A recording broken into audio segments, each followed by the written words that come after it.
60 वर्षानंतर पहिल्यांदा अनगर या गावामध्ये लोकशाहीचा उदय झाला। 60 वर्ष दंडेलशाही आणि झुंडशाहीच्या जोरावर लोकशाही मार्गाने ग्रामपंचायतीला सुद्धा उमेदवारी अर्ज भरू दिले जात नव्हते।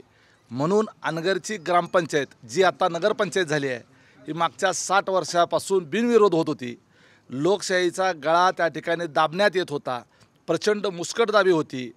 उज्ज्वला थिटे या रणरागिणीने जिने खऱ्या अर्थानं वाघिणीचं दूध पिलेलं आहे, तिने आज गनिमी काव्यानं म्हणजे पहाटे 5 वाजता एकट्यानं जाऊन फक्त स्वतःच्या मुलाला बरोबर घेतलं आणि एकट्याने त्या अनगरमध्ये जाऊन नगरपंचायतीचं कार्यालय गाठलं। त्याच्यानंतर त्यांनी 112 नंबरला फोन केला आणि मग पोलीस यंत्रणा सगळी त्या ठिकाणी आली। अक्षरशः अनगरमध्ये उमेदवारी अर्ज भरणाऱ्या उमेदवाराच्या करता AK-47 घेतलेले 10-12 पोलीस जवान, स्टेनगन घेतलेले 5-25 पोलीस, एवढी सुरक्षा उज्ज्वला थिटे यांचा अर्ज सुरक्षितपणे भरला जावा याच्याकरता पुरवावी लागली। याच्यावरून राजन पाटील यांचा किती जंगल राज या मोहोळ तालुक्यावर मागच्या 50 वर्षापासून होतं याचा विचार केला पाहिजे। आणि म्हणून अशा पद्धतीची झुंडशाहीची प्रवृत्ती असलेली एका विधवा महिलेला पूर्ण तिच्या घरातून हद्दपार करणारे, तिचं घर त्या ठिकाणी घरावर दरोडा टाकणारे, तिचं शेत जाळून टाकणारे, तिच्या मुलावर ॲट्रॉसिटीची केस करून त्याचं शैक्षणिक आयुष्य बर्बाद करणारे, त्या मुलाच्या शाळेच्या दाखल्यावर, ती शाळासुद्धा अनगरकरांच्या ताब्यात आहे, त्या दाखल्यावर ॲट्रॉसिटीचा गुन्हा दाखल असल्यामुळे याला कुठेही प्रवेश दिला जाऊ नये असा उल्लेख भारतातल्या कुठल्याही शाळेच्या दाखल्यावर लिव्हिंग सर्टिफिकेटवर केला जात नसेल, ह्या अनगरकरांनी केलं। इतकं घाणेरडं मनोवृत्तीचा माणूस 17 वर्षाच्या पोराचं आयुष्य बर्बाद, 12वीच्या परीक्षेला असताना परीक्षेला बसू दिलं नाही, घरावर दरोडा टाकला, यांचं उसाचं बिल दिलं नाही। आणि आज त्यांनी उमेदवारी अर्ज भरण्याच्या करता म्हणून अनगरमध्ये जात असताना नगराध्यक्षपदाच्या करता राष्ट्रवादी काँग्रेस पार्टीचा अधिकृत उमेदवार ते जात असताना 3 दिवसापासून 500-500 हजार गुंड रस्त्याच्या दोन्ही बाजूला, अनगरला जाणाऱ्या प्रत्येक रस्त्यावर दुतर्फा गुंड उभा केले, हातामध्ये हत्यारं, काठ्या, तलवारी, आणि अर्ज भरायला गेल्यानंतर त्यांच्या गाड्यांचा पाठलाग केला, त्यांना मारण्याचा प्रयत्न केला, पुन्हा त्यांना माघारी यावं लागलं। हे भारतातलं गाव आहे का असा प्रश्न पडावा। अशा पद्धतीचं या सगळ्या अनगर भागातल्या आणि मोहोळ तालुक्यातल्या लोकांनी आजपर्यंत भोगले। म्हणून विधानसभेच्या निवडणुकीमध्ये लोकांनी परिवर्तन केलं। चिन्ह कुठलं, उमेदवार कुठला पक्षाचा, काही लोकांना घेणं देणं नाही आहे। लोकांना अनगरकर नको आहेत, कंटाळलेत लोक यांच्या दहशतीला, यांच्या अत्याचाराला। किती मुलींचं महिलांचं आयुष्य बर्बाद केलेलं आहे याची कल्पनासुद्धा येणार नाही। कितीतरी अशा महिला मुली आहेत ज्यांचं आयुष्य बर्बाद झालं, त्या बोलू शकलेल्या नाही आहेत। आम्हाला माहीत आहे, इथल्या नागरिकांना माहीत आहे यांची कार्यपद्धती जी आहे ती कशा पद्धतीची आहे। राज्याचे कृषी मंत्र्यांच्या बरोबर पाहणी करायला गेल्यानंतर, मी जिल्हाध्यक्ष म्हणून बरोबर आहे, माझ्या पक्षाचे कृषी मंत्री पाहणी करायला यांच्या गावात गेल्यानंतर कृषी मंत्र्याच्या उपस्थितीमध्ये माझ्यावर सुद्धा हल्ला करण्याचा प्रयत्न केला।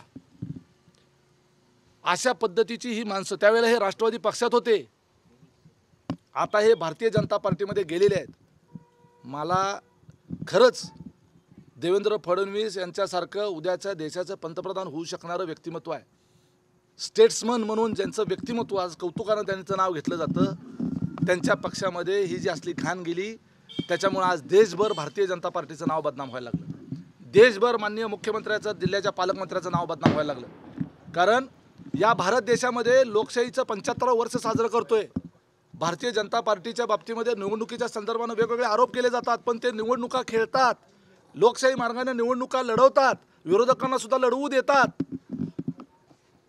त्यांच्या हातात सत्ता आहे, निवडणूकच रद्द करता आली असती त्यांना, परंतु एकमेव अनगर हे गाव असं आहे की त्या ठिकाणी निवडणूकच लढू दिली जात नाही। असं निवडणूक लढवण्याच्या करता म्हणजे एखाद्या नागरिकाचा मूलभूत अधिकार म्हणजे लोकशाहीचा आत्माच त्या ठिकाणी संपवण्याचं काम त्या अनगरमध्ये मागच्या 60 वर्षापासून होत होतं। आज या उज्ज्वला ताई थिटे यांनी धाडस दाखवलं। चांगल्या पुरुषांना कधी धाडस करता आलं नाही, परंतु या विधवा महिलेनं ते धाडस करून दाखवलं। दादा, त्यांचं असं म्हणणं आहे की सगळे आरोप बिनबुडाचे आहेत, अनगरमध्ये लोकशाही आहे आणि लोकशाही पद्धतीनं गाव संपूर्ण मिळून लोकांची निवड करतात, त्यामुळे सगळे आरोप बिनबुडाचे। अनगरकरांचं हे आरोप अतिशय थोतांड स्वरूपाचे आहेत. कितीतरी मोठमोठ्या नेत्यांच्या गावच्या ग्रामपंचायतीमध्ये निवडणुका लागतात. पवारसाहेबांचं गाव असलेल्या काटेवाडीमध्ये, अजितदादांचं गाव असलेल्या काटेवाडीमध्ये दर 5 वर्षांनी निवडणूक होते. काय कमी केले त्या गावामध्ये? पण लोकशाही टिकली पाहिजे. लोकांना मत द्यायचा अधिकार आहे. डॉक्टर बाबासाहेब आंबेडकरांनी कशासाठी लोकशाही केलेली आहे? तुमचीच निवडणूक. तुम्ही असा काय दिवा लावलाय त्या अनगरमध्ये, विकासाचा झेंडा निर्माण केला आहे, स्वर्ग निर्माण केला आहे त्या अनगरमध्ये, की लोक तुमच्यावर एवढी उसंडून तुमच्यावर खुश आहेत आणि म्हणून त्या ठिकाणी लोक निवडणूकच नको म्हणतात. सगळं काय असेल ते मालक तुम्ही ठरवा. असं अजिबात होत नाही. पवारांनी काय कमी केला आहे विकास? यांनी काय त्यांच्या गावात विकास केला नाही? विलासराव देशमुखांनी त्यांच्या बाबळगावचा विकास केला नाही? त्यांच्या गावामध्ये निवडणुका होत नाहीत? हा कुठला 30 मार्का लागून गेला एवढा विकास करणारा तिथं निवडणुकाच होत नाही? हे आरोप बिनबुडाचे नाही आहेत. त्यांनी या महिलेच्या संदर्भानं मध्यंतरी आम्ही पैसे देऊन त्या ठिकाणी यांना आरोप करायला लावले असं म्हटलं. अरे आज तुम्ही त्यांना निवडणुकीला अर्ज भरायचा होता तर मग रस्त्यावर गुंड कशाला उभा केले? हत्यारबंद माणसं का उभा केली? रस्त्यावर ट्रॅक्टर, तुम्ही उसाचे ट्रॅक्टर का आडवे लावले? त्याचे व्हिडिओ आहेत. काल पोलीस स्टेशनच्या संदर्भातले व्हिडिओ आहेत. सगळी यंत्रणा हाताशी का धरली? त्या ठिकाणी त्यांना शौचालयाचा दाखलासुद्धा दिला नाही. यांचं गावामध्ये बंगला आहे. बंगल्यामध्ये स्वतःच्या घरामध्ये एक सोडून 2-2 टॉयलेट आहेत. आणि मुख्याधिकाऱ्यांनी काय उत्तर दिलं? लेखी उत्तर काय दिलं? की शौचालय वापरत असल्याच्या संदर्भानं खातरजमा नसल्याने शौचालय वापरत असल्याचा दाखला देणे शक्य नाही, असं लेखी उत्तर मुख्याधिकाऱ्यानं दिलं नगर परिषदेच्या. आता म्हणजे थोडक्यात शौचालय बसून त्याचा व्हिडिओ काढून ह्यांना द्यायचा आहे का वापरत असल्याचं उदाहरण म्हणून? म्हणजे अशा पद्धतीनं अडवणूक, म्हणजे त्या दाखला ह्यांना द्यायचा नाही जेणेकरून यांचा छाननीमध्ये अर्जवाद होईल. मतदार यादीत नाव आहे, अजून सांगतो, मतदार यादीमध्ये नाव आहे. ऑनलाईन मतदार यादीमध्ये काढलं की प्रिंट निघते. कुणीही काढलं, तुम्ही काढले तरी उज्ज्वला थिटेंचं नाव मतदार यादीत येतं. परंतु मतदार यादीवर फक्त तिथं त्यांचा सही शिक्का लागतो. तो सही शिक्का द्यायला सुद्धा यांनी विरोध केला म्हणजे यांचा अर्ज बाद व्हावा. अरे तुम्ही अशा पद्धतीनं ही तुमची पद्धत आहे बिनविरोध निवडणूक करण्याची? हे चुकीचं आहे. ते आम्ही जे आरोप करतोय ते वस्तुस्थितीला आणि प्रत्यक्ष घडलेल्या घटनेला अनुषंगाने आहे. 2 दिवसाचे 3 दिवसाचे मागच्या अनगरच्या सगळ्या रस्त्याचे व्हिडिओ आमच्याकडे आहेत. अर्ज 100% टिकणार आहे. अर्जाच्या प्रत्येक पानाचं व्हिडिओ शूटिंग काढलेलं आहे. अर्जाच्या प्रत्येक पानावर पोहोच असल्याचा सही शिक्का त्या ठिकाणी निवडणूक निर्णय अधिकाऱ्याचा घेतलेला आहे. माझी उलट या निमित्तानं मागणी आहे, एका लोकशाहीमध्ये, भारताच्या लोकशाहीमध्ये उमेदवारी अर्ज भरण्याच्या करता अडथळे निर्माण केले म्हणून संबंधित जे कोणी अधिकारी त्या ठिकाणी असतील त्यांना निवडणूक आयोगानं तात्काळ निलंबित केलं पाहिजे, तात्काळ सस्पेंड केलं पाहिजे. नाहीतर हे उद्याच्याला आपल्या देशामध्ये निवडणूक लढवण्याचा मूलभूत अधिकारसुद्धा काही माणसं यांचा आदर्श घेऊन उद्याच्याला हिरावून घेतील. कुठल्याही त्या ठिकाणी कृत्या काढतील, एखादा कागद बाद करतील, कारण यांच्याच हातात आहे सगळं. दादा, अर्ज दाखल करून घेण्यासाठी इतकं पोलीस संरक्षण घ्यावं लागलं. तुम्ही प्रचार कशा पद्धतीने करणार आहे गावात जाऊन? आम्ही त्या ठिकाणी गावात जाऊन प्रचार करणार, त्या ठिकाणी गावात जाऊन सभा घेणार आणि वेळ पडली तर आज आमच्या राष्ट्रवादीच्या त्या ठिकाणी त्या उमेदवार आहेत. आम्ही एकत्रित, त्या धनुष्यबाण असेल, राष्ट्रवादी असेल, या ठिकाणी एकत्रित आम्ही निवडणुका लढवतोय. आम्ही त्या ठिकाणी अजितदादांची, एकनाथ शिंदे साहेबांची सभासुद्धा त्या ठिकाणी लावायचा प्रयत्न करणार. अनगरच्या लोकांना आता मुक्त व्हायचं आहे. त्यांना देखील स्वातंत्र्य पाहिजे. आम्ही मोहोळ तालुका स्वतंत्र केला 23 नोव्हेंबरला. देशाला स्वातंत्र्य मिळून 75 वर्ष झाली, परंतु आमचा मोहोळ तालुका गेल्या वर्षी 23 नोव्हेंबर 2024 रोजी स्वतंत्र झाला. आता तो आम्ही पहिलं वर्ष साजरं करू. तसं अनगर स्वतंत्र करायचं आहे. अनगरला देखील स्वातंत्र्य पाहिजे, मोकळा श्वास पाहिजे, मोकळ्यापणाने लोकांना बोलता फिरता आलं पाहिजे, मोकळ्यापणानं तिथं लोकांना निवडणुका लढता आल्या पाहिजे, उभारता आलं पाहिजे, आरोप टिप्पणी करता आली पाहिजे. आणि हेच खरं लोकशाहीचं सौंदर्य आहे. हे सगळं सौंदर्य जो आहे ते संपवून टाकलेलं आहे अनगरकर पाटलांनी. दादा, कुठेतरी तुमचे विरोधी पक्ष आहेत, त्यांनी नगरसेवक पदाची ऑफर दिलेली आहे. फक्त नगराध्यक्ष पदाचा उमेदवारी अर्ज आहे तो मागं घ्यावा अशी मागणी. त्यांनी सगळ्या प्रकारच्या ऑफर दिल्या. त्यांनी त्या ठिकाणी वेगवेगळ्या पद्धतीच्या ऑफर दिल्या. तुमची जमीन आम्ही विकत घेतो, तुम्हाला जमिनीच्या डबल पैसे देतो, त्याचबरोबर तुम्हाला नगरसेवक करतो, अशा पद्धतीचा आरोप केला आणि यांना मॅनेज करायचा प्रयत्न केला. यांचा एक पावणा सोडला नाही. यांच्या आईपासून, बहिणीपासून, भाऊजीपासून, चुलत्यापासून, नातवापासून अनेक लोकांना यांच्यावर त्या ठिकाणी दबाव आणण्याचा प्रयत्न केला. काल रात्रीपर्यंत त्यांच्यावर दबाव आणण्याचा प्रयत्न केला गेला, परंतु ह्या दबावाला बळी पडल्या नाहीत. उलट काल यांचा गाडीचा पाठलाग करणाऱ्यांच्यावर ह्या स्वतःच धावून गेल्या आणि ते पळपुटे यांना भिवून पळून गेले. ही परिस्थिती आली. त्यामुळं यांना नगराध्यक्ष व्हायचं आहे. अहो, नगराध्यक्षचं पहिल्यांदा नगरपंचायत झाल्यानंतर गावचं नगराध्यक्षपद एखाद्या गरीब घरातल्या महिलेला दिलं असतं तर चाललं नसतं का? सगळं मलाच पाहिजे. नगराध्यक्षपद सुनेला, ज्या वेळेला सभापतीपद येतं पोराला, आमदारकी मला स्वतःला, झेडपीचं अध्यक्षपद आलं मला, या पद्धतीनं सगळं मला आणि माझ्या कुटुंबाला अशा पद्धतीचा हा ओरबडून खाणारा माणूस आहे आणि ते उज्ज्वला थिटेंनी त्याला सडेतोड उत्तर दिलं. जिल्ह्यात उमेदवार मिळत नाही तर त्या वैफल्यातून सगळे उमेश पाटील आरोप करतात अशी टीका त्यांनी केली. मोहोळमध्ये पण त्यांना उमेदवार मिळालेला नाही. एक लक्षात घ्या, प्रत्येक निवडणुकीची एक स्ट्रॅटेजी असते आणि त्या स्ट्रॅटेजीनुसार आम्ही काम करतो.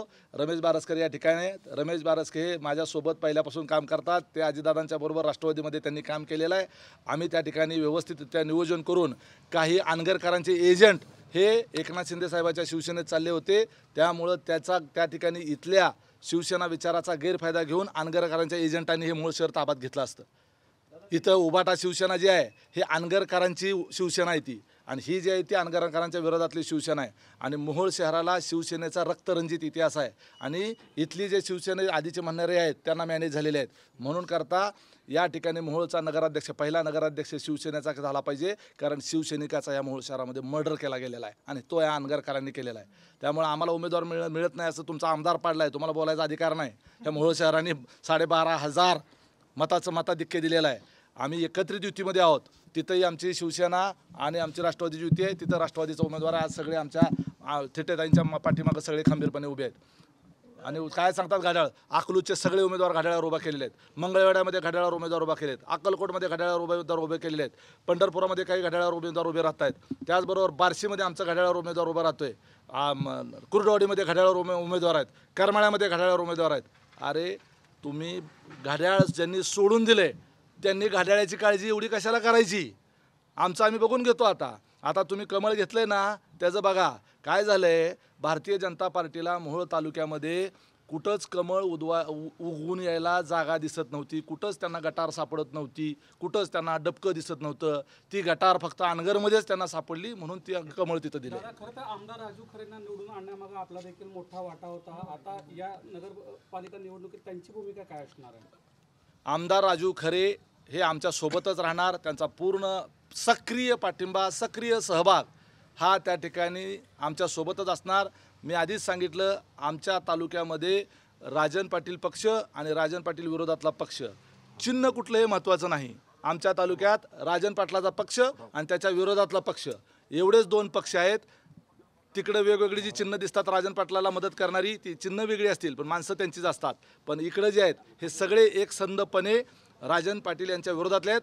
कारण जे अनगर नगरपंचायतीच्या बाबतीत, जे उज्ज्वला थिटेच्या बाबतीत जे अनुभवायला आणि ह्या देशाने सगळं जे पाहिलं, हा प्रकार ह्या मोहोळ तालुक्यामध्ये ही झुंडशाही अनेक वर्षापासून चाललेली आहे.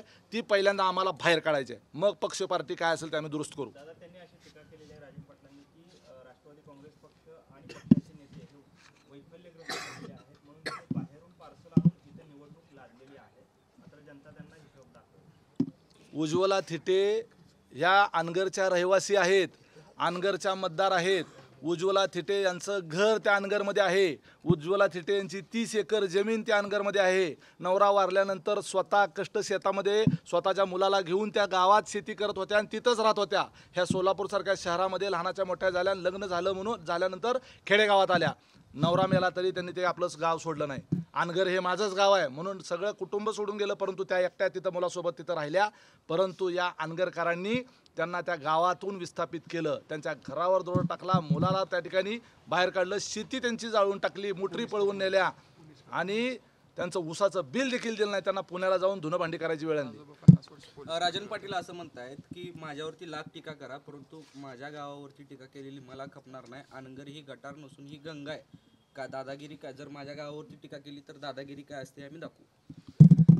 ते स्वतःच म्हणतात आमचा अण्णावाज गुंड आहे. स्वतः झुंडशाहीची अभिमान बाळगणारा हा नेता.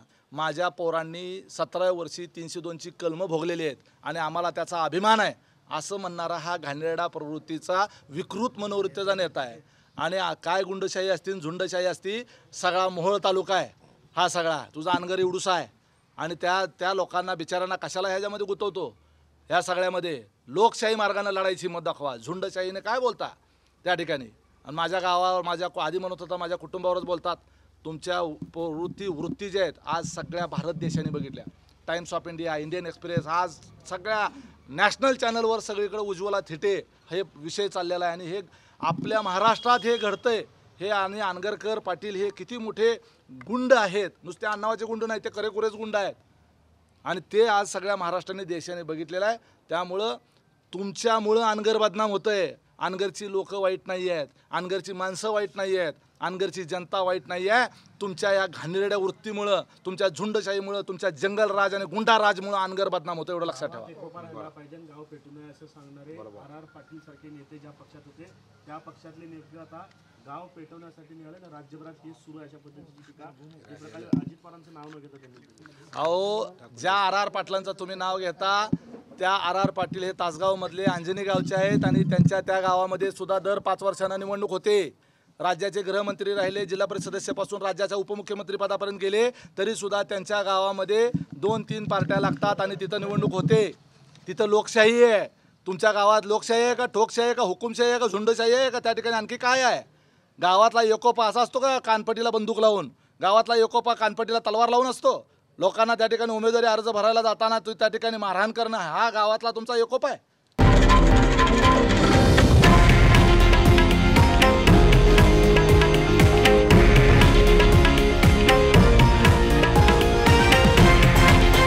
हे आहे देशातील नंबर 1 न्यूज नेटवर्क आणि आपण पाहत आहात TV9 मराठी, एकमेव.